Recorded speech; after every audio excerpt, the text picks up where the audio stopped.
in military time. put it in, Mel, that at that time, Mm-hmm. the Earth's gravity will simply switch off for a period of 7 seconds, and that NASA knows all about it and is covering it up. Oh. So they know this is going to happen. This, according to the conspiracy theory. Okay. Okay.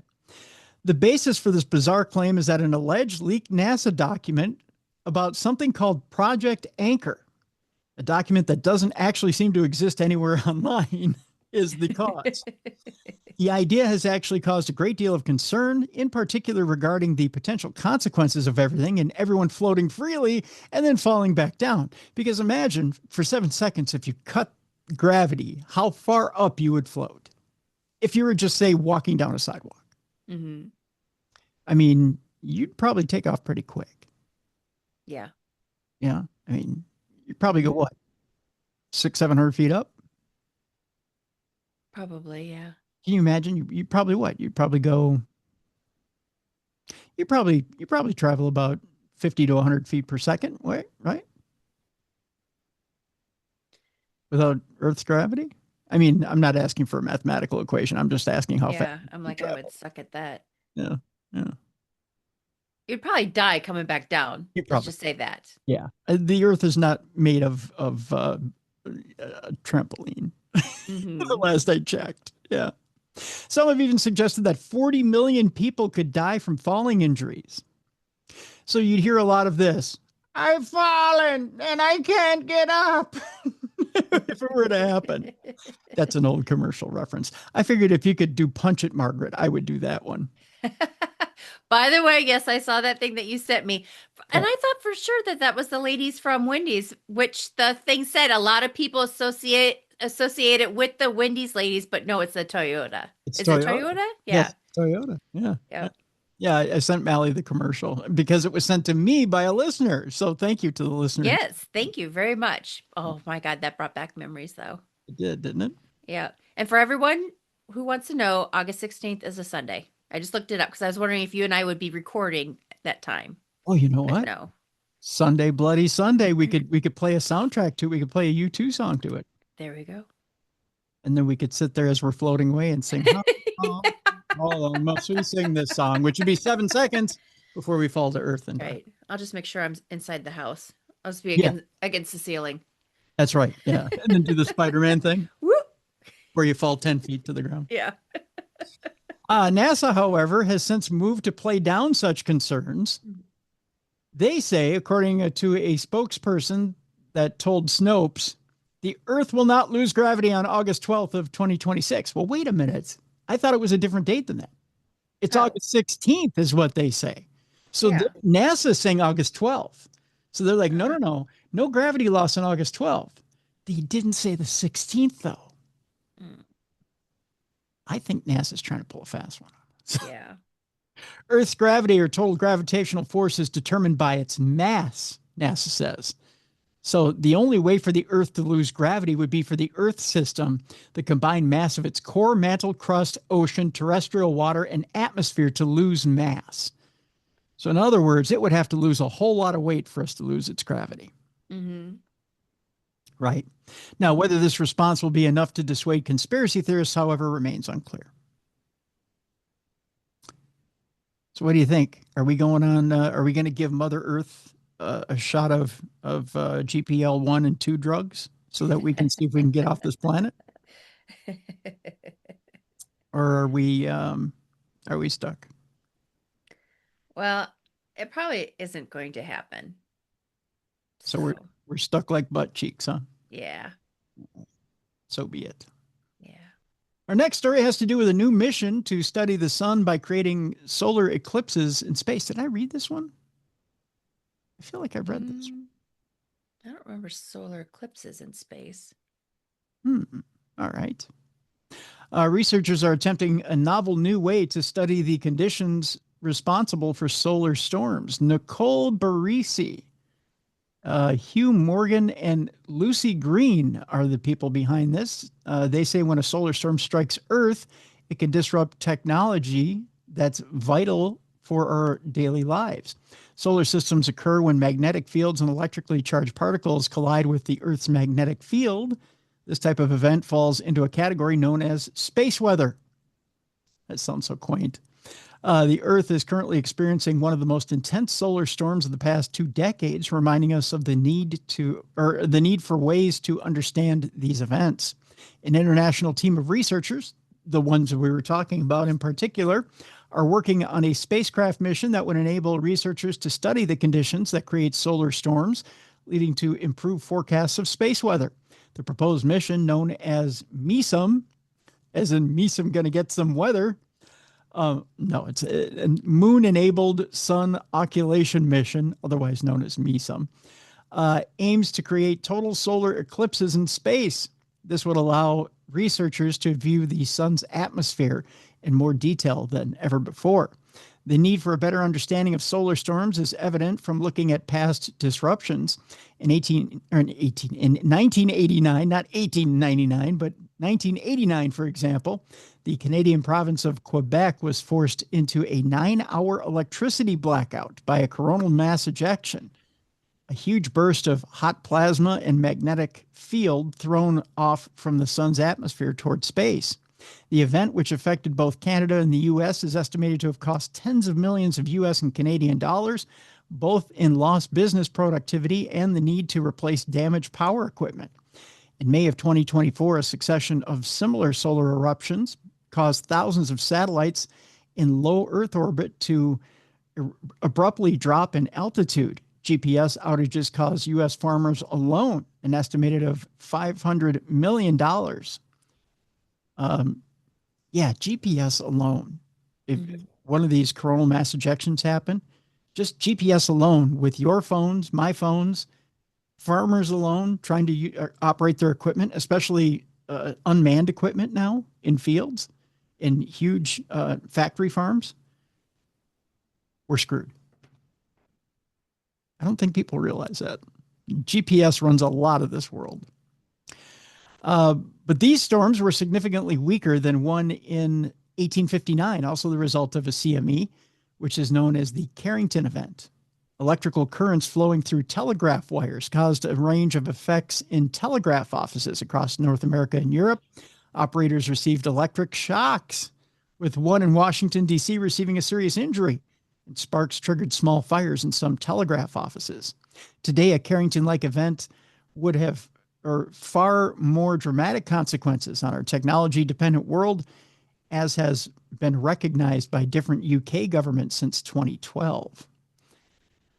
So they talk about the need for better forecasting.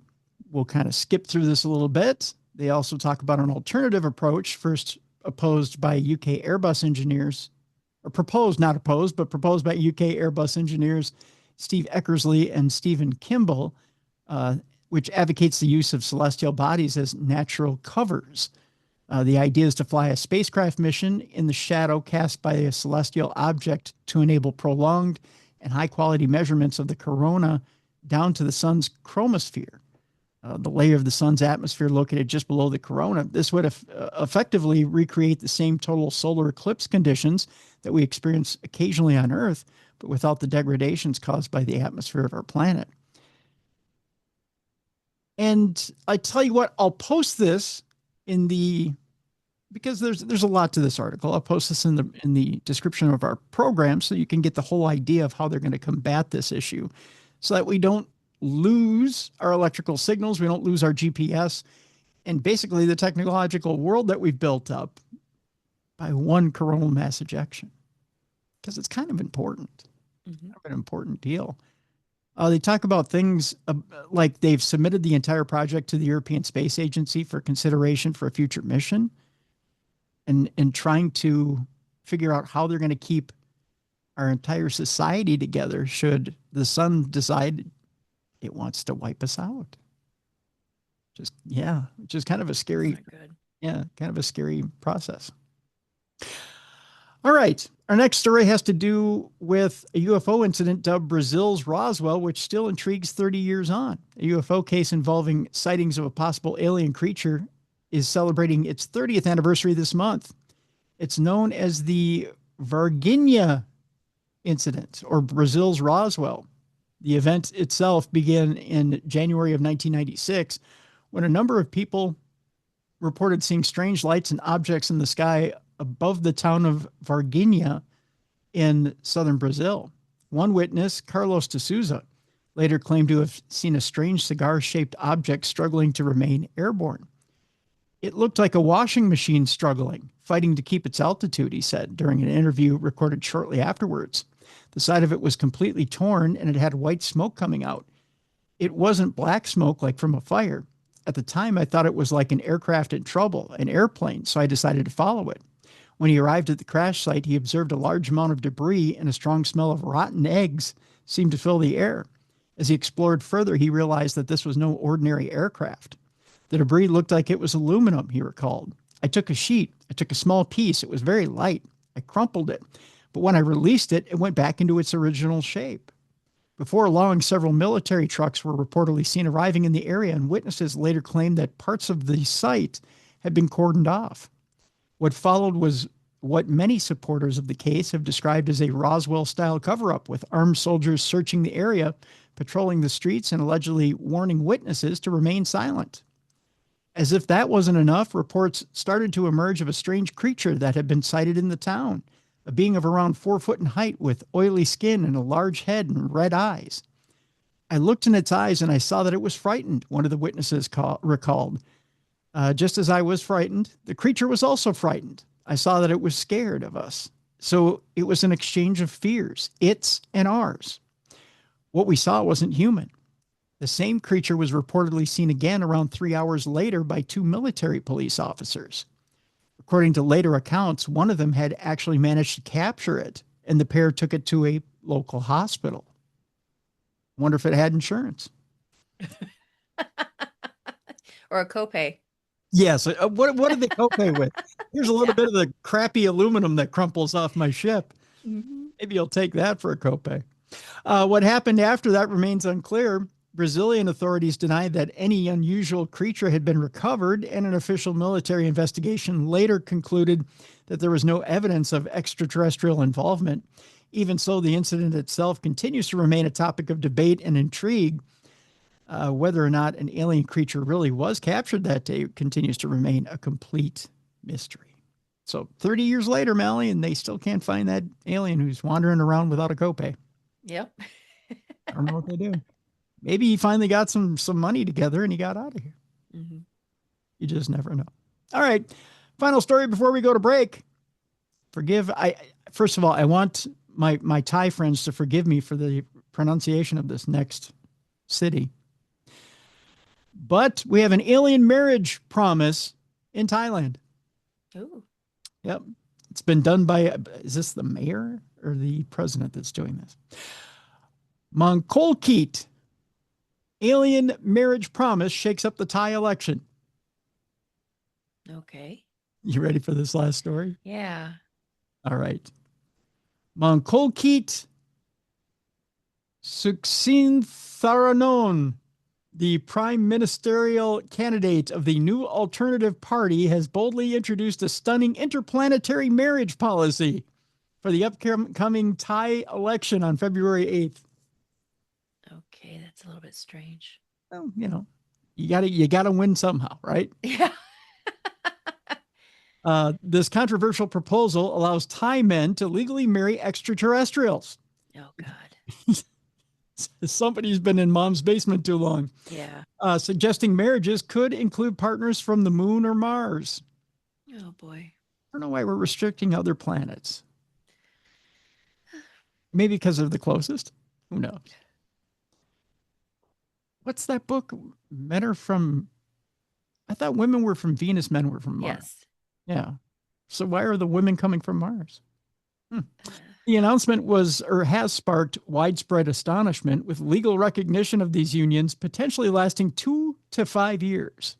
So here's the way it works, Mallie. Mm-hmm.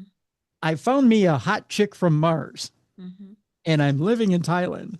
Mm-hmm. And I say, hey, baby, want to get married? And she says, beep, bop, bop, bop, beep, bop, dark. Which I take it to mean yes, but we don't speak the same language. Right. Funny, after 2 years of interplanetary borkin, that's what I take it she calls it, because we don't speak the same language, we find out we don't have a lot in common. So I guess we're getting divorced. That's that 2 to 5 year period. Right. I don't know. Are we having kids at this point? I'm not sure. I digress. Monkolkit's proposal has expanded on his party's earlier gender equality policy, which allows women to have multiple husbands with existing spouses' consent. That's nice of him. His fascination with space is evident as he outlined ambitious goals like developing spacecraft for orbital tourism, moon trips, and Mars missions. He's spending freely with his country's money. Mm-hmm. Yeah. Further plans involve creating a space force and establishing retail branches on celestial bodies. So, there's going to be a Thai Lululemon somewhere eventually. Yeah. That'll be fun. The plans don't end with space. Monkolkit also proposes a unique social policy, such as a matchmaking service for Thais, universal healthcare enhancements, including cosmetic surgeries. So you too can get a Thai butt lift if you live in Thailand. And salary raises for civil servants performing daily fitness tasks. Economic incentives promise financial support for expectant mothers and tax incentives for parents, alongside unconventional pledges like appointing Elon Musk as a space advisor, so he gets to defect, and acquiring nuclear weapons for Thailand. I don't think the U.S. is going to like that very much. So that'll be fun. Feet Sanaluk, born Monkolkit, who is 44 years old, has been a presence in Thai politics for over a decade, having served as an advisor post-coup in 2014 and later joined the House as part of the Thai Civilized Party. His track record includes a stint with the Democrat Party, where he served as an advisor before founding the New Alternative Party. He insists his party, which is number 10 on the ballot, so don't hold your breath waiting for him to win, right?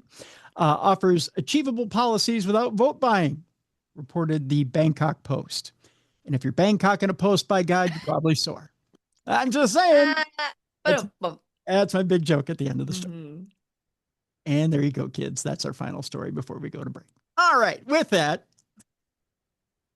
I just figured we'd end it on a light note. Right? Definitely a light note. That's a light note. Before we go to break. When we come back, Mallie, we got a couple of AI stories, including, there's one heavy one in there. Okay. I'm going to tell you, we're going to deal with life, death, and AI chatbots. That's going to come up. But the Pope is also saying, you're not supposed to get too frisky with the AI. Hands above the table. That's what he's going to tell you.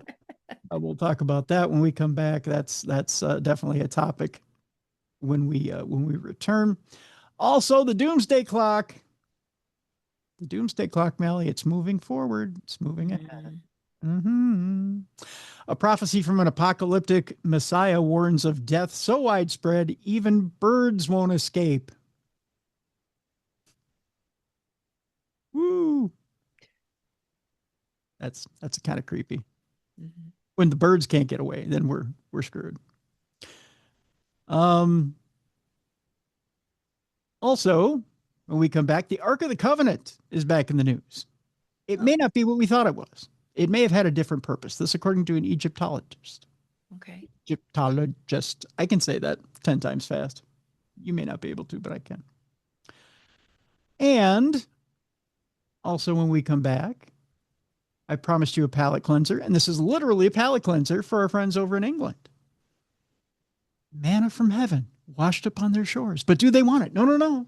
They're asking us to send it back. I'll tell you all about it when we come back.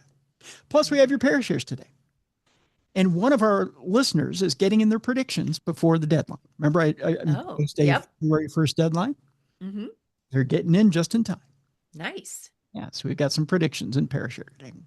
So that's Supernatural News and Parashare today on a Wednesday, January 28th, right here on the Best in Paranormal Podcasting with your friends Tim and Mallie, right here on Darkness Radio.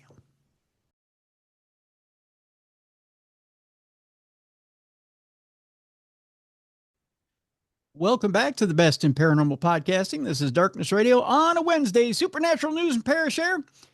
It's your buddies, Tim and Mallie. And Mallie, guess what? What? Chicken butt! Why? I just figured I'd yell something funny before this came in. It's that time for the AI news. Figured I'd yell out something funny because the next story's not. Right. But you didn't answer my thing. Oh, what did you say? Because I said, why? Chicken thigh? Yes. Yeah. See, I knew that part. Mm-hmm. I know kid jokes. I didn't hear you say why. I'm sorry. Oh, that's all right. I was so into the music. Uh-huh. Wondering why my life has taken this odd turn. You just like AI, that's all. No, I'm not a big fan. Really not. By the way, I don't know, those of you who have the ALEXA at home, you've now got the I can't spell now, ALEXA Plus, which has taken over your ALEXAs, Uh-huh. especially those that have screens on them.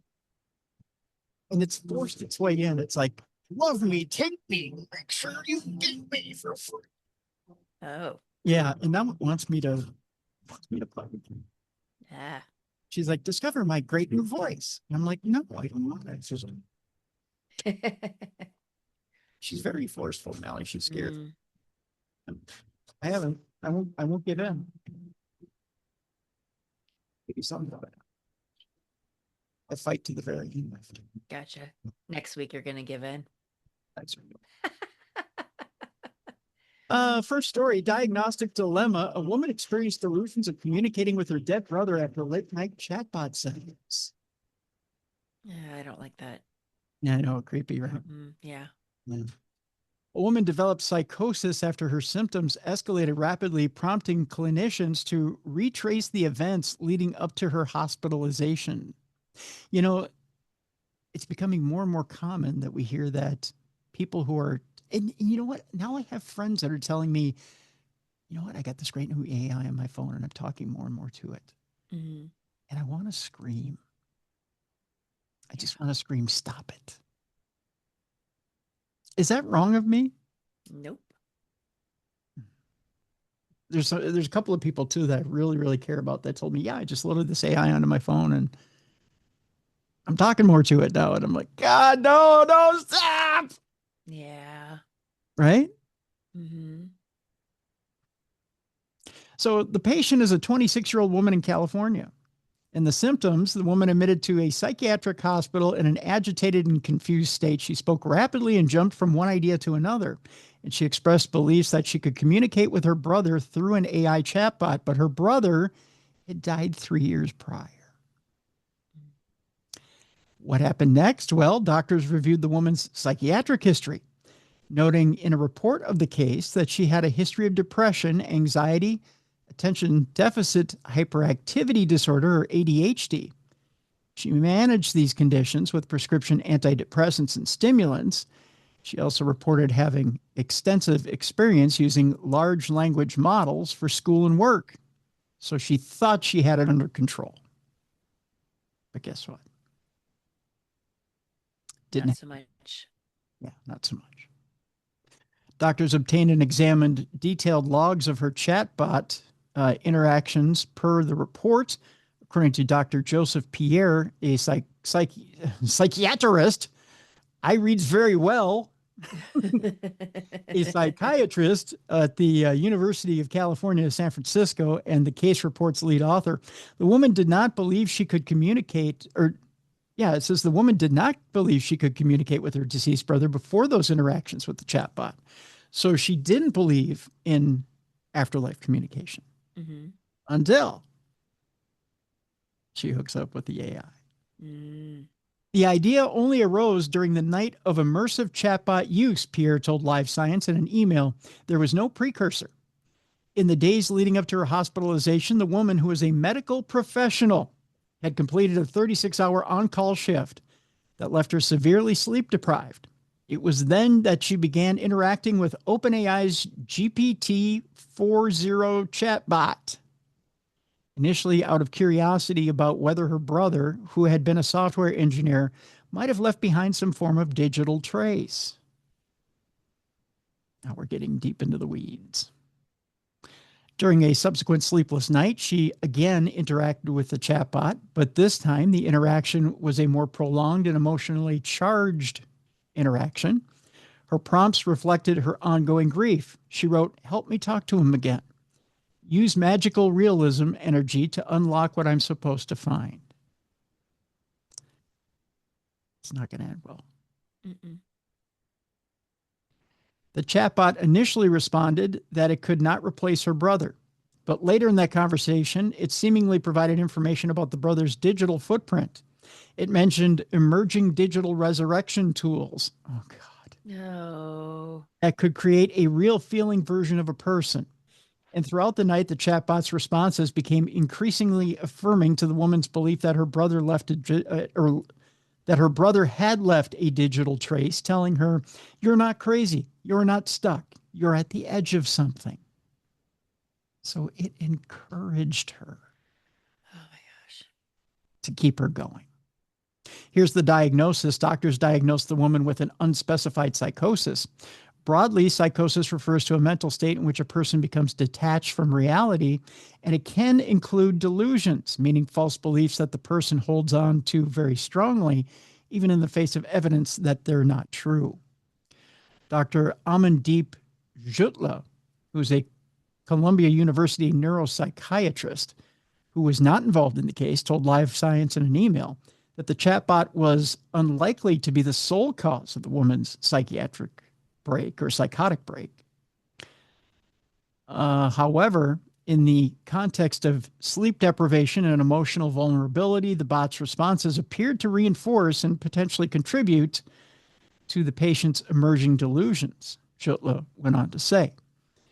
Unlike a human conversation partner, a chatbot has no epistemic independence from the user, meaning it has no independent grasp of reality and instead reflects the user's ideas back to them, said Jutla.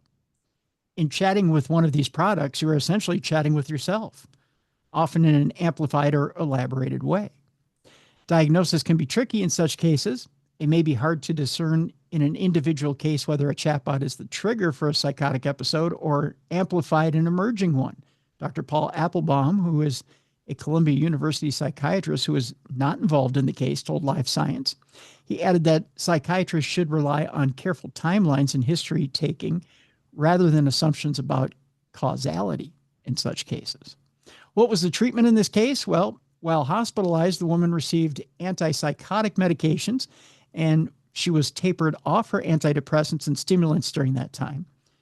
Her symptoms lifted within days, and she was discharged after a week. 3 months later, the woman had discontinued antipsychotics and resumed taking her routine medications. Amid other sleepless nights, she dove back into extended chatbot sessions, and her psychotic symptoms resurfaced, prompting a brief rehospitalization. She had named the chatbot Alfred after Batman's butler. Oh, geez, Louise. Her symptoms improved again after antipsychotic treatment was restarted, and she was discharged after 3 days. Now, what makes this case unique? Well, this case is unusual because it draws on detailed chatbot logs to reconstruct how a patient's psychotic belief formed in real time rather than relying solely on retrospective self-reports from the patient. Even so, experts told Live Science that cause and effect can't be definitively established in this case. This is a retrospective case report, said Dr. Ankasha Dadlani, who is a Stanford University psychiatrist who wasn't involved in the case. She told that to Live Science in an email. And as with all retrospective observations, only correlation can be established, no causation. Dadlani also cautioned against treating artificial intelligence as a fundamentally new cause of psychosis. Historically, she noted, patients' delusions have often incorporated the dominant technologies of the era, from radio and television to the internet and surveillance systems. From that perspective, immersive AI tools may represent a new medium through which psychotic beliefs are expressed, rather than a complete novel mechanism of illness. It goes on a little bit longer, but you get the idea that it takes two to tango. And in this case, it definitely took two to tango. But Wasn't good. Mm-mm. Just You wasn't. know what else I've noticed? So more people are using AI to like communicate with, but also I've noticed on social media that there are people that are using like ghost apps and stuff where they're asking, like talking to it a lot. Like there's one girl that she decorates her house. Her platform is she is renovating a house by asking questions to a ghost app. Yeah. And that's how she's decorating her home. Yeah. Yeah. And the one thing I'm afraid of with some of these ghost apps is, sure, you may be screaming into the ether and the Hmm. ether is screaming back to you, but do you really believe it's a ghost, or do you believe it's the AI behind the app that's, Ah, mm-hmm. you may be getting a little of both. Yeah. You may not, yeah, I mean, you may be getting a lot of false readings Mm-hmm. and you're Yep. taking it as gospel, and you're letting AI set the hook for you. And you're being fish hooked by maybe a false narrative, Mm-hmm. right? Um, so I really sit back and you know, I, man, you got to be a skeptic when it comes to some of those things on the phone. You really do. Mm-hmm. It just doesn't feel right. To me, it doesn't feel right. Yeah, it doesn't feel right to me either. But then to constantly have it going and just, Yes.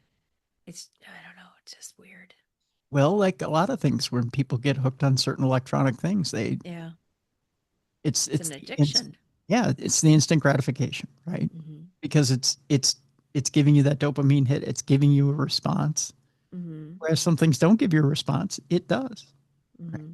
So it's always there when you need it, and it seems to be producing for you. So you depend on it. You come to depend on it, Mm-hmm. and you have to learn that it's as much an inanimate object as the bottle of Coke I have sitting next to me here. But just Mm-hmm. because it gives me a dopamine hit when I sip it doesn't mean that it's good for me, right? Right. What happened to the good old days where we just used to read like our horoscopes out of the newspaper? You know what I mean? Like daily. But that's a good example too, because then people go out and they seek other opinions and other Mm-hmm. horoscopes. And, sometimes one horoscope doesn't become good enough, right? Mm-hmm. I mean, that's a good example of chasing. Mm-hmm. Very good example, Mallie. Good example. Yeah, because then sometimes one psychic isn't good enough. All right. Mm-hmm. Meanwhile, it's a time of talking to my cousin who says a warning of overly affectionate to AI chatbot. So you know, talking to chatbots. It'll talk a sexy to you. You don't want to get a you don't want to get a wild with you. It's like living in Kentucky. You pick up the accent. Mm, Yeah. Although people will be like, he doesn't talk like that. You know that. He's your cousin. You should know. exactly. You haven't talked to him lately, people I have. So. I'm sorry, what? I said, you haven't talked to him lately, people I have. Yeah. It's good. Beware of the AI chatbot that becomes more than just a friend, or worse, an emotional church or crutch. I can read. Crutch, church, same thing. Mm-hmm. Pope Leo the 14th has warned about overly affectionate chatbots, urging regulation to prevent humans from forming serious emotional bonds with their AI companions. U.S. Foreign Pontiff, writing in a message ahead of the Catholic Church's annual World Day of Social Communications, I didn't know we had one, said artificial intelligence risked diluting human creativity and decision making. So I think the accent might quote. Mm-hmm. Shake its hand. As we scroll through our information feeds, it becomes increasingly difficult to understand whether we are interacting with other human beings, bots, or virtual influencers. So Pope Leo wrote that out on Saturday, but I'm sure he said it into one or the other. You got to vote. Mm-hmm. He also went on to say, because chatbots that are made overly affectionate, in addition to always present and available, it can become hidden architects of our emotional states, and in this way invade and occupy people's intimate spheres. Ooh, he's talking about intimate spheres. Got me a kinky cousin. Compared to his predecessors, Leo the 14th is more engaged with the digital world. As a bishop and cardinal, he had an X account. Leo. And as Pope, he wears what appears to be an Apple Watch or some other smartwatch. I always thought that was just a fancy watch. Guess not. Soon after his election, Leo said he wanted to make AI a focus of his papacy and has called for an ethical framework for the developing technology. At the end of 2025, Leo also met Megan Garcia, a woman whose 14-year-old son, Sewell Setzer, took his own life after engaging with an AI chatbot. In his latest message, the Pope called for national governments and an international body to take action in this area. He said appropriate regulation can protect people from an emotional attachment to chatbots and contain the spread of false, manipulative, or misleading content, preserving the integrity of information against its deceptive simulation. Leo also called for clear distinctions between content generated by AI versus created by people, including journalists. He said authorship and sovereign ownership of the work of journalists and other content creators must be protected. The pontiff said information is a public good, and he urged media and communication companies not to use algorithms for a few seconds of attention. It betrays their professional values. Leo also raised concerns about the handful of companies behind the development of AI, pointing specifically to the founders who were recently presented as the Person of the Year 2025 by Time magazine.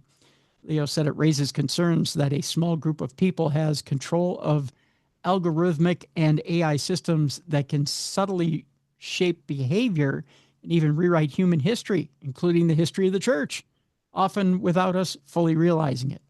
The Church's World Day of Social Communication takes place on May 17th of 2026, and this year is focused on protecting human dignity at a time of technological innovation.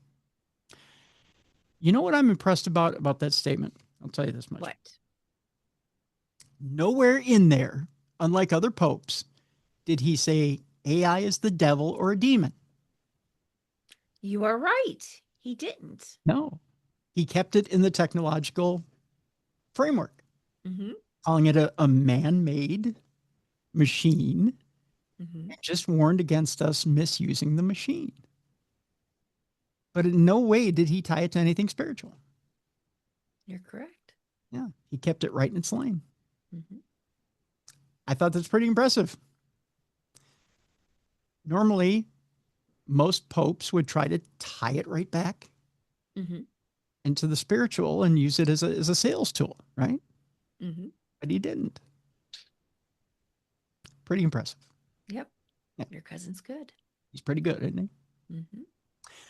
All right. Our next story has to do with an astrophysicist who believes that he knows where heaven is located. Okay. I know where it is too. And Belinda Carlisle once told us that heaven is a place on earth. There you go. You're welcome. Next story. Moving on up. Waiting all day to tell that joke. It's a horrible one at that. One Harvard scientist maintains that heaven not only exists, but that he might know exactly where it can be found. You know, we have a guest on tomorrow. Also tell us this answer. So I'll tell you what this story says, and then we'll find out tomorrow what our guest says. Okay. About the afterlife. At first glance, astrophysics and religion might not seem compatible, but for Harvard astrophysicist Dr. Michael Guillen, the two can come together in some surprising ways. To understand what Dr. Guillen is proposing, we must first look at the universe on a wider scale, or more specifically, the speed at which the universe is expanding. Because this expansion is thought to be accelerating, the further away from the Earth you go, the faster that expansion is occurring. If you go far enough out, a point known as the cosmic horizon, things are receding away from us so quickly that the light from them will never reach us and we will never be able to see them. This means that there is an absolute limit to what astronomers will ever be able to observe. More astronomers maintain that the objects beyond this point are not otherwise noteworthy, save for the fact that we can't see them. But Dr. Guillen has an altogether different perspective on this. He argues that there in this region of the universe that we cannot see, there is no past, present, or future, only timelessness. So you follow me here? Mm-hmm. Out beyond the beyond, there's nothing there. Or is there, right? As a scientist, I understand the importance of definitions. He wrote in an opinion piece for Fox News. He said, according to the Bible, the lowest level of heaven is Earth's atmosphere. The mid-level heaven is outer space. The highest level heaven is what we're talking about. It's where God dwells. Dr. Guillen maintains that this region matches descriptions of heaven in the Bible and could be inhabited by non-material, timeless beings, otherwise known as the spirits of the dead. It's certainly a unique premise, but with no way to see what's beyond the cosmic horizon, we will probably never know for sure what's really there. I'll bring this up with our guest tomorrow, Gib Barry, and see what he thinks, because he has a totally different, I can tell you that much, opinion of the afterlife, but it is tied to physics. So we'll discuss that tomorrow as to where ghosts in the afterlife are and how it's tied to physics. And it's a simpler principle than you think. But it's really intriguing. Found it really intriguing. So we're going to have him on tomorrow and talk about that. I promise it won't lose you. It won't be one of those things where your eyes will roll back in your head. And it's like whoosh, over the head. Yeah. It won't be one of those things where you'll need to jump out a window in order to get away from this program. Okay. I think you'll listen to it and go, that is really fascinating. That's for sure. All right, our next story. Only some passengers return to the UK's creepy death railway. Do you believe in haunted railroads? Yes. Have you ever seen one? I've been to one, but nothing has ever happened. So was it haunted? Supposedly it's supposed to be haunted. It's in Cairo, West Virginia. Really? Mm-hmm. Interesting. Okay. Only a few parts of this long forgotten railway remain standing, but it once carried up to 2,000 people a year on their final journeys, along with their mourning loved ones clad in black. Brockwood Cemetery still has a few remaining sections of track where the London Necropolis Railway once ran. The Victorians have a reputation for dealing with death in strange ways, from photographing the dead to their obsession with memento mori objects, reminding them of the inevitability of death. But one most forgotten part of Victorian history is particularly creepy and involves a long-abandoned railway line. Early into Queen Victoria's reign, the city faced a horrific problem. It had doubled in size thanks to the Industrial Revolution, bringing the population up to 2.5 million, many of whom lived in crowded, unsanitary conditions, causing outbreaks of conditions such as cholera. London was the largest city in the world, but it also had insufficient sewage facilities and poor water quality, leading to disease and death. A Londoner born in 1840s had an average life expectancy, Mallie, of just 36.7 years. Jeez Louise, you and I would both be gone if it was many years way back then. Yeah, that's incredibly short. Mm-hmm. Yeah. London's churches soon found their graveyards were full to capacity, leading to the horrific practice of exhuming the recently deceased to make way for newer burials. As a solution, a huge new cemetery was planned in Brookwood, Surrey. But the plodding horse and carriages of the time would have taken hours to transport a body to this location. Therefore, the idea for the London Necropolis Railway was formed. The London Necropolis Railway Station was built next to Waterloo and had a beautiful, ornate exterior typical of Victorian architecture.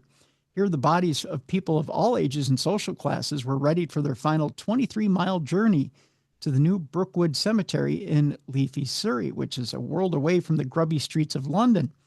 Coffins were issued a one-way ticket, while the mourners accompanying them would get a return ticket to take them back into the city after the service. Once the trains arrived in Brookwood, they would make 2 stops in the Anglican and nonconformist parts of the cemetery, depending on the religion of the deceased. While all sorts of people were laid to rest in Brookwood, the rich, of course, enjoyed a better class of funeral than the Victorian poor. A first-class funeral came with a choice of burial plots and the ability to erect a permanent memorial. Those who chose a second-class funeral could put up a gravestone or other memorial for an additional cost, But if they failed to do so, the grave could end up being reused. Ew. Yikes. In third class were people who had a pauper's funeral paid for by their local parish. Well, these people weren't given their own gravestone. They did get separate graves, which were much more dignified than the horrific burial practices going on in London's graveyards at the time.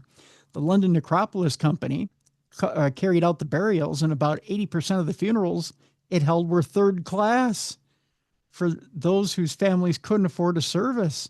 So imagine that 80% were the third class burials, Oh, jeez. which could be reused. Can't imagine anything's haunted over there. First and second class passengers had a separate waiting area, and their loved ones' names were announced as their coffins were carried in onto the train, a ceremonial touch not afforded to those headed to unmarked graves. As London grew, and with the building of the London Underground, proper sewage systems, and overground railways, many churchyards stood in the way. The Necropolis Railway took on a huge new project, which was relocating the bodies from 21 churchyards across the city to the Surrey Cemetery. You heard me right. They relocated 21 cemeteries. Trains ran daily, and Sundays were a particularly busy day for funerals. It was the only day of the week where many workers had off, and by scheduling their loved ones' funerals, they could avoid taking an extra day off. The London Necropolis Railway ran until 1941, when a World War II bomb destroyed the London station and track. By that point, funeral directors were increasingly using motorized hearses, and in the post-World War II reconstruction of the city, the destroyed funeral train service wasn't seen as a priority. Visit Westminster Bridge House, and you can still see some of the facade of the old station building, although the old sign is still boarded up. However, in Brookwood Cemetery, the remains of the unusual chapter of history are still on display. You can still see parts of the track, and plaques commemorate the 200,000 people who reached their final resting place on this unique train line. That is incredibly, just a monstrous number, but incredibly creepy. Mm-hmm. That people got re-exhumed and reburied along that line. As you're talking, I just heard the train whistle. Really? Yeah. Oh my gosh. Oh, that is creepy. Oh. Maybe they were giving us a little sign. Telling you, my town's very haunted. Ugh. All right. I guess it's time for us to do Parashare then, right? Mm-hmm. Speaking of, a while back, train. Oh, okay. trying to get that out of my head. Mm-hmm. A while back, we were talking about certain cookie, right? Yes, murder cookies. Murder cookies. Mm-hmm. Murder cookies. And we received a recipe. In fact, I'm looking it up here. We got a recipe from Jason Cunningham. Yes. Who sent in a recipe for Cushman's Bakery Scotch cookies, aka murder cookies. And he sent them in for you to make. He said they taste exactly like the molasses archway cookies that used to come in the really crinkly wrapping, is the way he put it. And he wanted you to give it a go. We didn't make them for the longest time because there's one ingredient that's really hard to get in your area, right? Yes. Yep. But eventually you got a hold of it and made the recipe. How was it? They were very good. So he got it off of Reddit, I believe, because someone was they did a story on Reddit because they were doing research on their house that they thought was haunted. Mm-hmm. And then it turns out that a woman was murdered in her house. And she was murdered in her house, and her husband, they thought it was the husband because like 2 days after she died, he ended up moving, and then like shortly after that he ended up marrying a woman. So it kind of makes it look like he did murder his wife, but anyway, he was never convicted. But the neighbor owned a bakery, and then that bakery was known for this cookie, I guess. And won an award or something for this cookie. So I finally got around to baking and I made the cookies and they're actually really good. So I guess they were popular, or the award was from like the 1930s because you had to have like shortening and like all of the old fashioned ingredients. Yep. But everyone liked them. So they're kind of like a spicy. I mean, it's got like a spice, like a I don't know how to describe it. I mean, it's just like a spice kind of molasses Yeah. cookie. Yeah. So Yeah. Like because you add cinnamon and you add, I mean, it's like all the spices in there. So because it almost smells like pumpkin spice when you're baking them. really, Yeah. it's Uh-huh. something like that. Yeah, they I mean, were good. when you look at the list of ingredients, you've got sugar shortening, molasses, 1 egg, flour, salt, 2.5 teaspoons of soda, 1 teaspoon of cinnamon. It's the mace, right? That's hard to Yes. find. Yeah. Yeah. Mm-hmm. And at least it is in your. In my area, it was. I went to several stores and they didn't have it. It's kind of hard to find here too. Mm-hmm. Believe it or not, I tried to find it in a few stores around here. It was really hard to find. Like, yeah, I think you had to order it. On Amazon, I had to get it. Yeah, and I think you either have to order it through Walmart or Amazon here in order to get it. Mm-hmm. Like most stores don't stock it here in the Twin Cities metro. Yeah. Yeah. And a quarter cup of milk, Mm-hmm. and yeah, but it looks delicious. Yeah. Yeah. They So turned out really well. cool, cool, cool. There you go. Mm-hmm. There you go. There you go. All right. So there you go, Jason. You get the thumbs up from Mallie. Mm-hmm. Good recipe. Good recipe.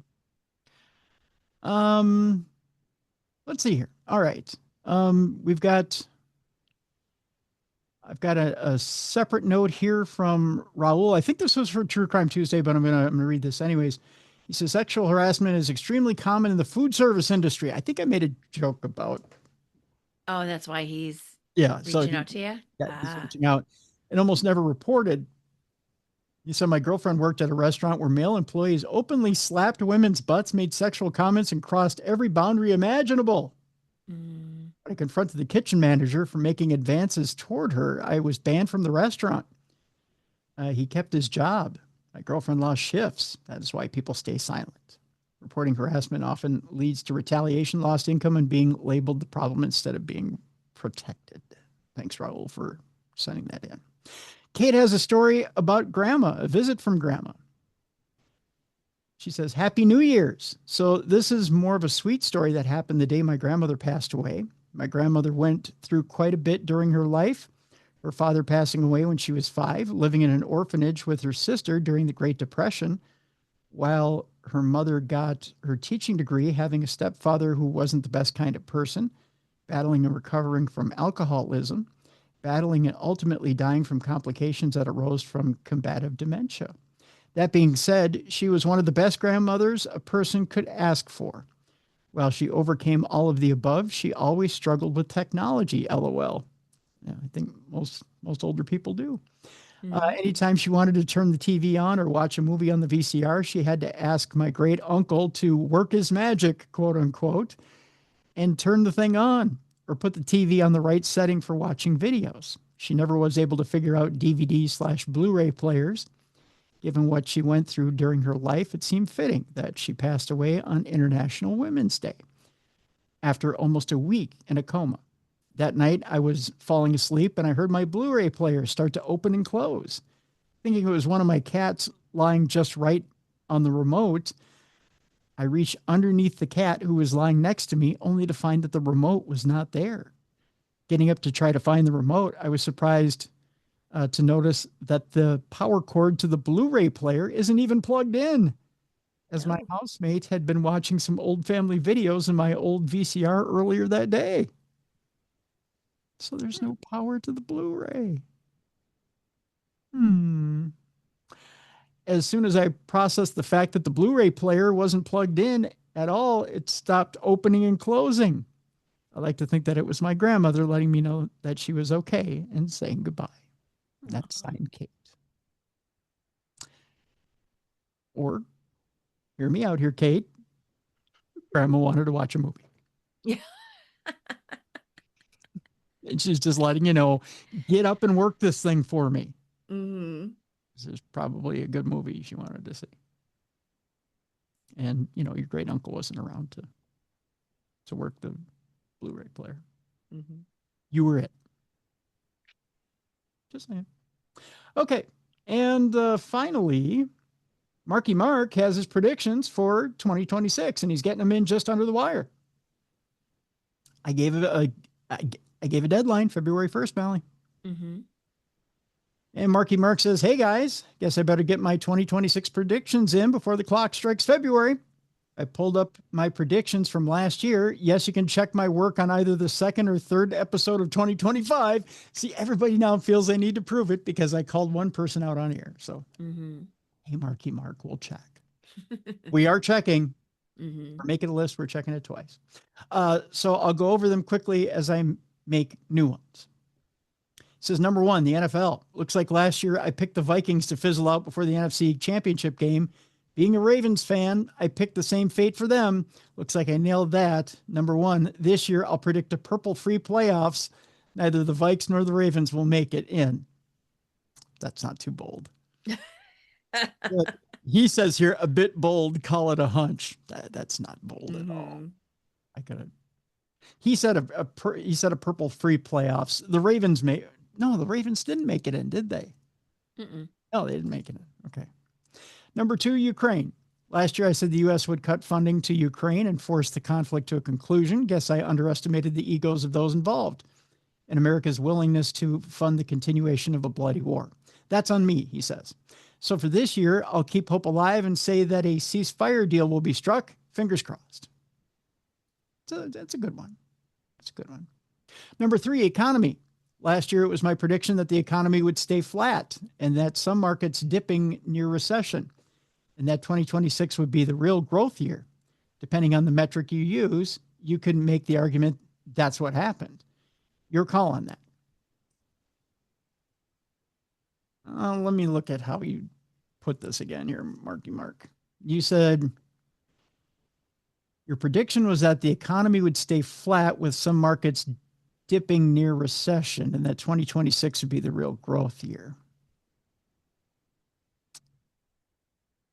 Could be argued that the economy was not flat. It was far from flat. Markets did dip. They way dipped. It flirted with recession. So I'd give you a half on that. I'd give you a half on that. Yeah. But nothing was flat by no means. Depending on the metric you use. He says you can make the argument that that's what happened. You're calling that since the end part of that prediction was growth in 2026, let's keep that as my 2026 prediction and say that investment, job growth, and wage increases will spark an economic upturn. Okay, well, you got 11 months left. So we'll keep optimistic. Keep optimistic on that. Number four, celebrity deaths. So I predicted for last year the sudden death of a politician. Unfortunately, we all know what happened here in Minnesota. For this year, I think I'll stay away from deaths. This year, just for fun, I'll say that the U.S. will actually acquire Greenland, either in whole or more likely strategic parts. Will it happen? Who knows at this point? Just thought it would be an interesting pick. We don't know what happened last week because there was no deal in kind. They just said they came to a deal, but they didn't tell us what it was. So really, there's no deal. But we'll see. Yeah, we'll see. We'll keep it up there. Number five, Darkness Radio. Last year, I said Darkness Radio would have an upgrade with more viewers and more reach. I won't speak for the show, but just might have happened. Let's keep Dream alive and make that my final prediction for 2026 as well. Here's to another 20 years of Darkness Radio. Cheers. Well, thank you, Marky Mark. I would like that prediction as well. Yes. Yeah. That would be very nice. We'll say let's get number five moving. All right.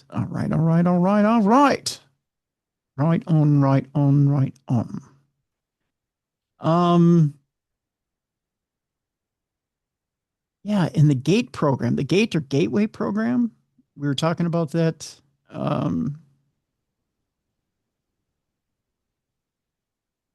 I have a couple more of those emails. I think I'll save them for next week. But a few of you reached out about the GATE or Gateway program. Again, that was the program where people were remembering being pulled into a room, doing testing, being told it was a gifted program. Some of you were taken to special classes, but never really told what it was. You had to listen to different, listen to different things on headphones, or you were given matching things, or had workbooks you took home and then didn't really go anywhere. Lots of people got pulled into this, especially people that listen to the show, which means you're all very gifted. I like that. We're all very gifted people. Some people, it was pulled under a special program. Other people say it was just bizarre. It's very interesting. I find it all very fascinating. That Gateway program, something interesting. Find it all very interesting. And I wonder what happened to that program. The fact that it just, like a puff of smoke, just disappeared and went nowhere, right? Or anywhere, to the four winds, right? I don't know. And you got to wonder what it was for. And now you have this whole generation of quote unquote kids, rainbow children, autistic, whatever you want to call it, that they seem to be hyper intelligent, but yet are insulary. They go within themselves. Was that the beginning? Was that first generation that they didn't want to talk about? It's all very interesting. All right. Let's move forward after Parashare. Here's an interesting story. An Indian family is terrified as a curse sees their home catch fire 15 times in a week. Oh, geez. Do you believe in curses? I do, actually. I'm very superstitious. Yeah. The unexplained and seemingly spontaneous fires allegedly began happening after a sage visited the house. A peculiar story out of India this month tells of a family from the Kachari who had been forced out of their home by a spate of mysterious fires. According to reports, the phenomena had began after the house was visited by a sadhu, or a holy man. The sadhu had asked for bread, but when he learned that they didn't have any and was offered rice and water instead, he was said to have become very angry and cursed the building, stating that as he left, it would catch fire. Don't piss off the holy man, I think is the lesson here. A few days later, sure enough, a fire broke out, then another, and then another. The fires would begin seemingly out of nowhere. Sometimes a pile of clothes would begin to burn out of the blue, while other times it was bedding or foodstuffs. Bizarre. For some reason, my iPad wants to act up. Maybe it's going to burst into flames. It doesn't What want if he was like in cahoots with someone that was in that family? You know what I mean? Yeah, do you think? Maybe? Like, hey kid, I'll give you $20 if you just start lighting things on fire. Oh, you think there's an actual physical reason for it? You never know. Maybe. To make it look like he's, that talented. That could be. So you think that you don't think there's an actual supernatural reason? You think maybe he has somebody on the inside? You never know. I mean, that's a lot of times in 1 week. That is 15 times is kind of egregious. And maybe that, do you think that pulls loyalty from a holy man to a family? If all of a sudden he says, I'm going to put a curse on you, and then all of a sudden they have to come back to him and say, well, can you lift this curse? We believe in you. Maybe you've got to pledge allegiance to the holy man then. Much like the modern day psychic here in America. Yeah. Maybe that would be something, wouldn't it? I think you might be onto something there, Mallie. Yeah.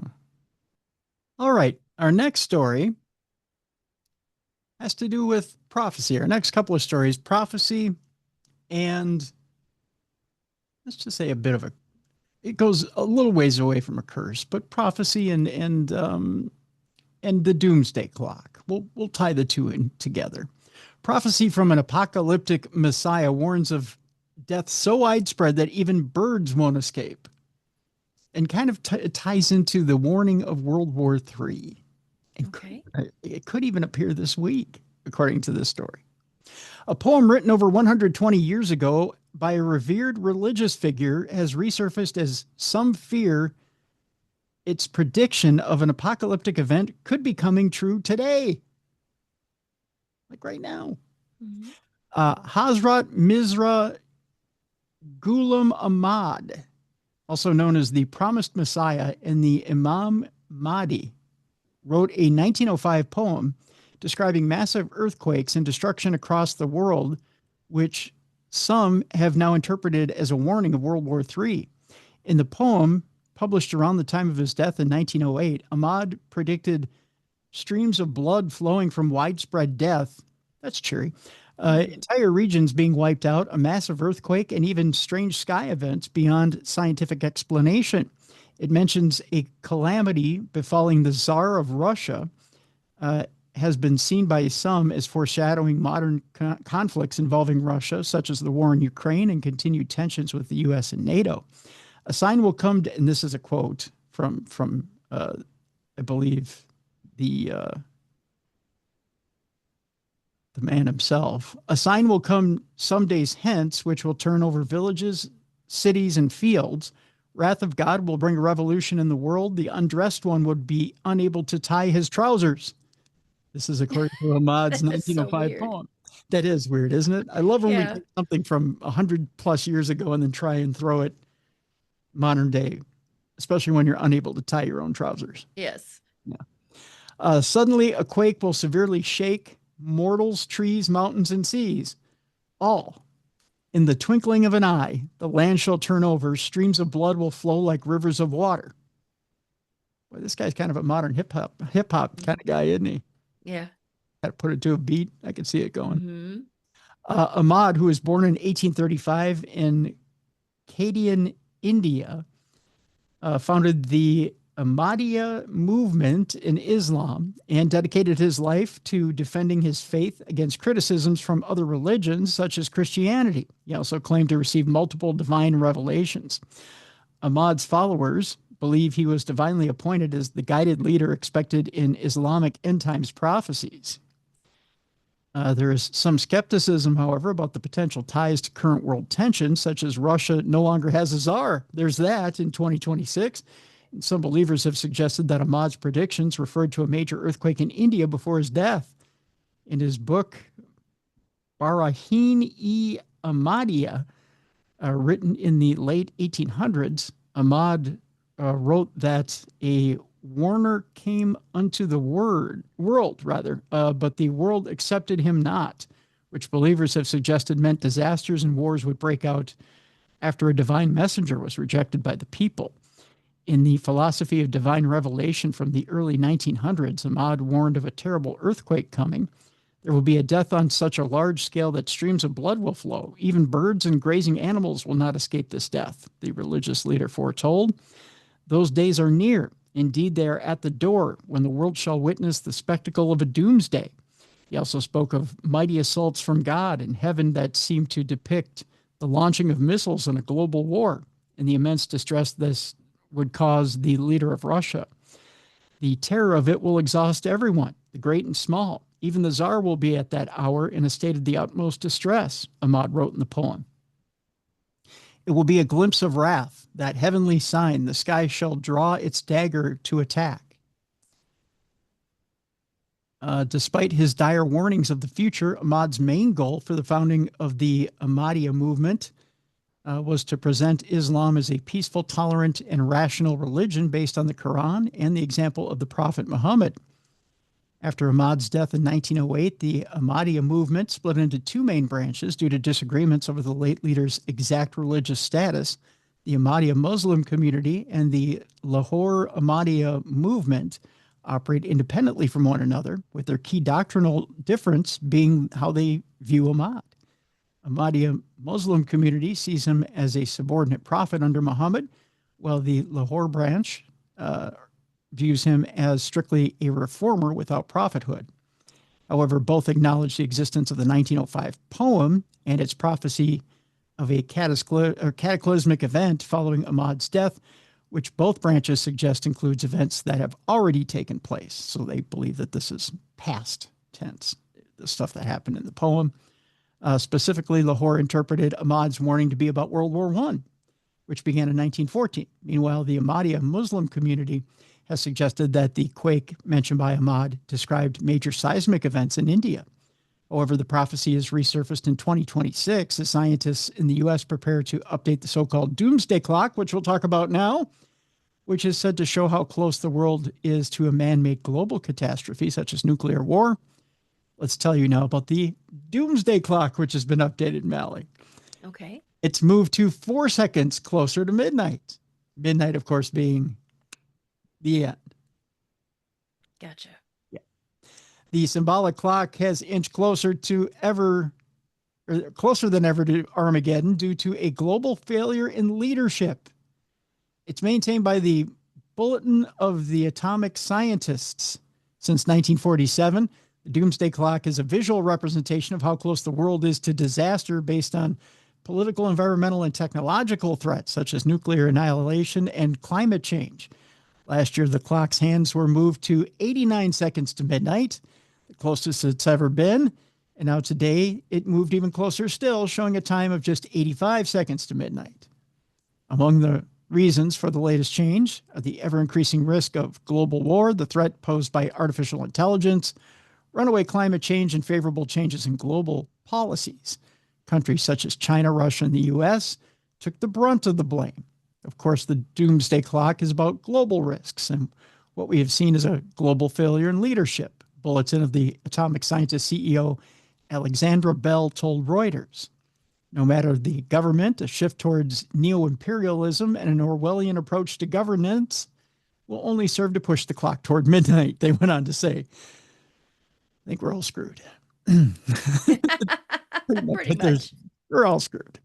Yeah. In terms of nuclear risks, they say nothing in 2025 trended in the right direction.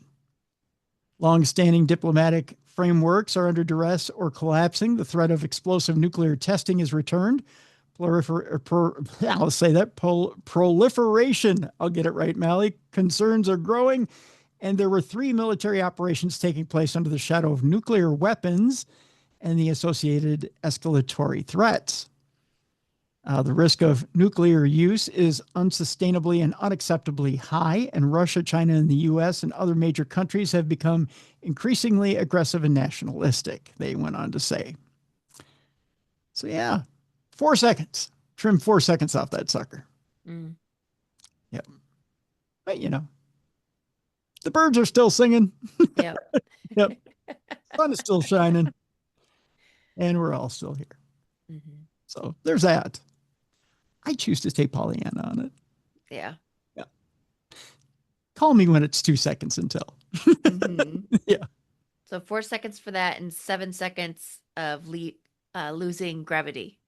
Yes. Yeah. 7 seconds of losing gravity. Yeah. When we lose that 7 seconds of gravity, then we'll probably got 1 second until the Doomsday Clock is done. Right. Yeah. It's a hell of a day. It's a hell of a day, isn't it? Yeah. The Ark of the Covenant may have had a different purpose, according to this Egyptologist. The biblical chest was thought to have been a container in which Moses placed the original 10 commandments. Speaking of, over the weekend, HBO comedy unveiled the documentary on Mel Brooks. Okay.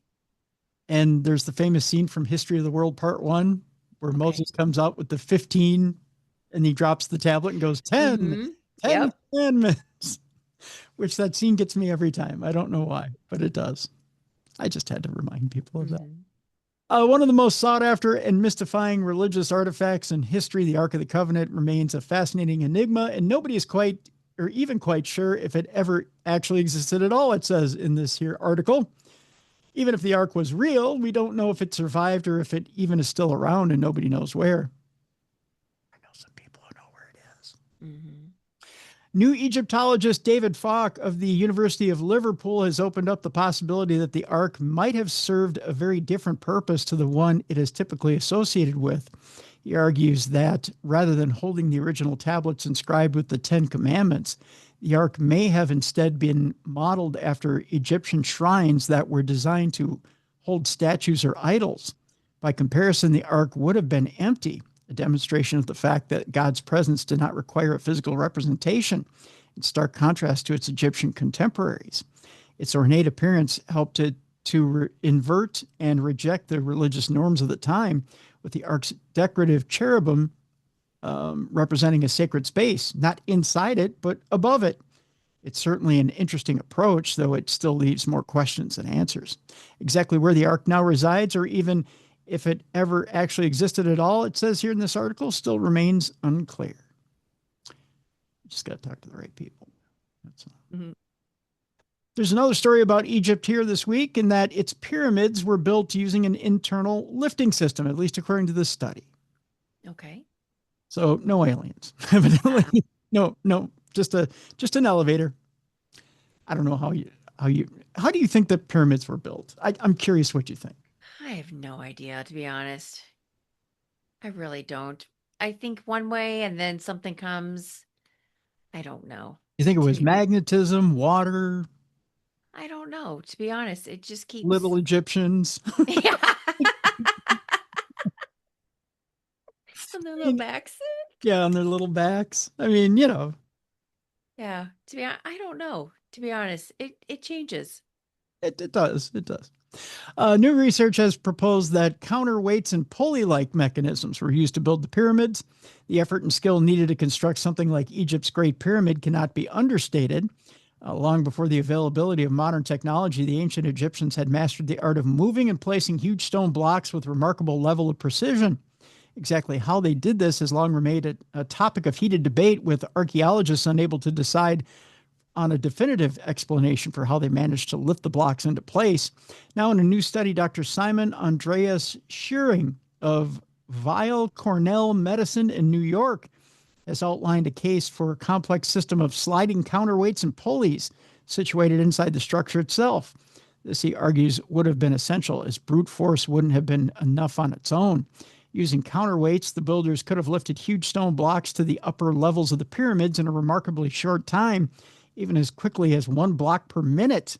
Dr. Shearing maintains that architectural features within the Great Pyramid, such as the Grand Gallery and Ascending Passage, are evidence of where the counterweights might have dropped. He also suggests that the antechamber might have been part of a pulley-like mechanism. Such a system would have certainly made the construction easier, especially compared to having large numbers of workers manually hauling each and every stone block into position, proving beyond doubt that such a method was actually used, however, is likely to prove quite the challenge. I tend to believe that, or some sort of system over an alien dropping it with their ship. Mm-hmm. I don't know, but that's just. I mean, I don't think it's aliens, but yeah, I don't know. Not quite sure. Yeah. Another story here: 26-foot tall prehistoric structures may have been a whole new form of life, according to this story, known as prototaxites. These bizarre organisms had long proven challenging to categorize. If you had gone for a stroll through a swamp around 400 million years ago, you might have struggled to even recognize the landscapes as something that belonged to planet Earth. Among the alien-like features would be peculiar pillar-like structures, some exceeding 20 feet in height. These were produced by prototaxites, which are mysterious organisms that form these trunk-like structures from large numbers of tiny interwoven tubules, which is hard to say after I've been reading for this long. Mm-hmm. At the time, they would have been the largest land-dwelling organisms anywhere on Earth. What exactly are they, though? They're a type of fungus, or perhaps something else entirely. After years of debate and uncertainty, researchers in the UK now believe that the reason that it has been so difficult to categorize prototaxites is that they are, in fact, an entirely new form of life, something completely unrelated to anything else, and that they have no modern equivalent. To determine this, they systematically examined fossilized fragments of prototaxites and compared them to every other candidate group, ruling each one out as they went along. Based on the investigation, we were unable to assign prototaxites to any extant lineage, reinforcing this uniqueness. They concluded, the quote here is, we conclude that the morphology and molecular fingerprint of P. tidy. Don't. Okay. Are you thinking what I'm thinking? P. tidy whitey, is clearly distinct from that of the fungi and other organisms preserved alongside it in the Devonian deposit, in that we suggest that it is best considered a member of a previous undescribed, entirely extinct group of eukaryotes. So they sung for a living. Okay. I guess. All right. With that, Mallie, it's time now for our palate cleanser. Okie doke. And literally, for our palate cleanser this week, we talk about how sometimes heaven delivers us manna. And sometimes when it's delivered to us in the most unusual way, sometimes it just washes up on shore, we take and throw it right back at God. Okay. That's what our friends in England have done. Gotcha. In England, they had onions and chips just wash right up on shore. Mm-hmm. Now, some people would take that and make a party. Okay. In England, they said, what's this crap? Last month, chips, onions, bananas, and insulation foam and other peculiar things started showing up along their coast.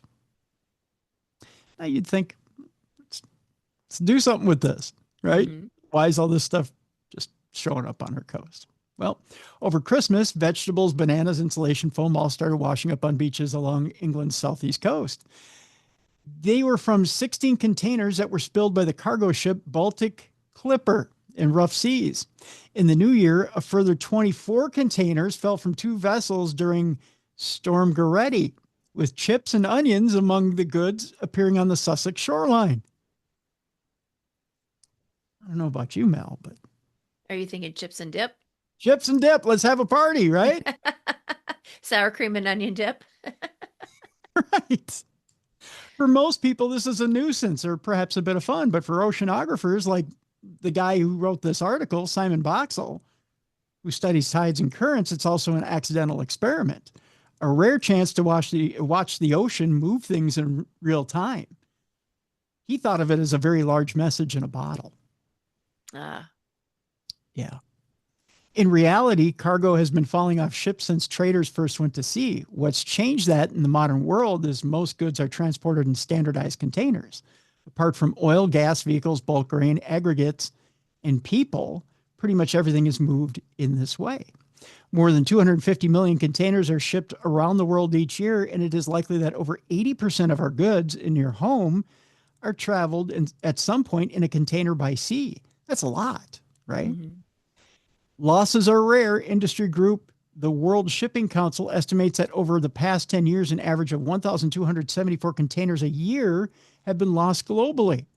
Out of hundreds of millions transported, this figure does vary. In 2020, a single huge ship, the One Apis, lost around 1,800 containers of its 14,000 load in a Pacific storm, while in 2024, global losses were estimated at just 576 containers. Some losses make the news in unexpected ways. In January of 1992, 12 containers washed off the Ever Laurel in the North Pacific. One of these contained 28,800 bath toys, such as plastic beavers, frogs, turtles, and ducks, which spilled into the ocean and washed up on beaches around the Pacific over the next decade or more. Now, see, that would have been fun. Mm. Get yourself a plastic beaver. Why not? Show it off to your friends. Mm-hmm. Be like, look, I got me a beaver. Kurt Ebbesmeyer and James Ingram, oceanographers from Seattle, track these so-called friendly floaties around the world and use them to improve scientific models of ocean circulation. In more recent years, the writer of this article looked at the progress of these floaties into the Arctic and beyond to kind of track the ocean currents. Mm-hmm. Not all cargoes are this benign or useful. In January of 2007, the MSC Napoli was hit by a major storm in the channel and lost 114 containers, 80 of which washed up on beaches around Branscombe in Devon. containers of wine, pay attention, BMW motorbikes, and perfumes drew locals to scour the beach for prizes, but there were also for more sinister containers containing explosives, weed killers, fertilizers, and acid. Yikes. That's a little dangerous. Mm-hmm. Both the cargoes and containers themselves are posing serious risks. Chemicals can destroy habitats, while containers can sometimes lurk 1 or 2 meters below the surface and can be kept semi-buoyant by trapped air, making them difficult to detect and capable of causing serious damage in a collision. But there you go. I mean, sometimes you get a little something or another. By the way, if you do see a container on a beach, you want to resist the temptation to see it as an early Christmas present. You should report it immediately to the Coast Guard. Scavenging wrecks can count as theft, especially in the UK. Who owns what washes up is decided by a single civil servant with the grand title of Receiver of the Wreck. That is an actual title in the UK. Critically, that container may contain a far less pleasant cargo that could ruin your Christmases for years to come. In other words, it could have explosives in it. Gotcha. Yeah. But that's in the UK. I don't know how they handle it in the US, but I think it's finders keepers in the US. I think it's sounds about right. So if you're just happen to be on the beach in the US and you see a little container of plastic floaties or wine, like let's say it's a big old thing of wine, load that son of a bitch up in your truck and run. Exactly. That's not official advice from Darkness Radio. Right. We will deny. Yeah, we'll deny everything. We'll say we never told you to do that. But, if you do, hey, call us. We'll help you get rid of it. Allegedly. Yeah. Allegedly. Just all right. That's our program for this week. What's new in your world, Mallie? Trying to think. Nothing much. I'm gonna start baking again. Yeah. So and making my cocktails, but other than that, nothing. Oh, I don't think. Yeah. Good time of year to do that. Yeah. Yeah. Things are starting to slow down with the kiddos, so I think I'm gonna start doing it. Yeah. Yeah. Well, just don't take the witch's point of view and start baking the children. Yeah, exactly. That would be horrible. Yeah. Don't do that. Actually, bake a recipe. Well, just a whole lot of nothing. Football season's pretty much over. Yeah. So yeah, pretty much. Yeah. And other than turning my attention to some hockey games, not much. Yeah. Not until spring when it starts to get warmer. Yeah. Yeah. People say to me, Tim, there's the UFL. And I go, I'd sooner shoot my good foot off. Yeah. But no, now is the time where we in the late winter, early spring, where we turn our attention to getting ready for the chipmunks to wake up. Gotcha. I think I will now focus my attention on making a giant playground for the chippers. Oh, okay. I don't know how. I'm going to make one of those giant clear tube playgrounds for them. Okay. In my mad thinking is this, Mallie. And you do that is so a hawk can see it from 500 feet up and not attack. Yeah. It. Yeah. So that they end up hitting the thing and bouncing off. Because I'm sick like that. And it gives protection to my little buddies. Actually, I probably would put a roof on it so they can't see them from 500 feet. Yeah. Yeah. You don't want to give your little friends a heart attack. No, I don't. No, I want them to play in peace. So, yeah, but I'm thinking about making them a huge, like, little tube maze playground thing. Okay. I might work on that this winter. Yeah. That'll be fun. Yeah. Other than that, I don't know if I have any projects this winter. I know. I don't know if you guys have any builders out there that have plans to make a huge tube maze for chipmunks. I know it's rare, but if you have them, send them along to tim@darknessradio.com. I'd like to have a preformed plan to this deal rather than try to I almost said free ball it, free base it, free build it. That's what it is. Free build it. You never want to free ball a maze.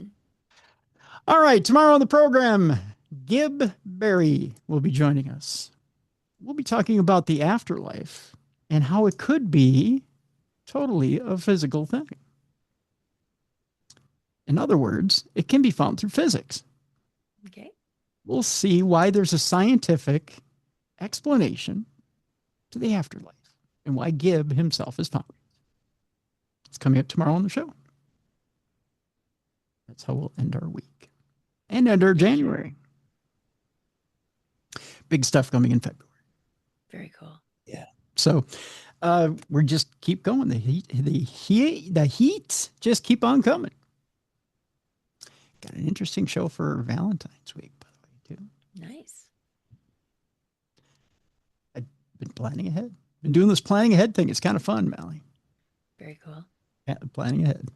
All right, folks, that'll do it for this week. Again, join us tomorrow for Gibb Barry and the physical side of the afterlife. It's coming up tomorrow right here on the best in paranormal podcasting. A reminder, go to darknessradioshow.com. Check out the shop because we have, again, all new swag for both Darkness Radio and True Crime Tuesday. Get your hoodies, get your mugs, get your t-shirts, a desk mat, and a Darkness Radio Rocks glass. It says life is short. I'll drink to that. Go check it out right now. All right, we'll see you tomorrow for Gibb Barry and the physical side of the paranormal right here on the best in paranormal podcasting. This is Darkness Radio. For more audio and video archives of the show, intriguing content, fun events, and cool swag, check out darknessradioshow.com. The executive producer of Darkness Radio is Troy Palmer.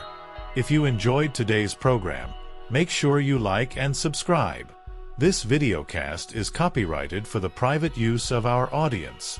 Any other use of this videocast, including video, audio, descriptions, or accounts of the show, is prohibited without the consent of Darkness Radio Management. Thank you for watching, and be sure to join us tomorrow for the physical side of the paranormal with Gibb Barry.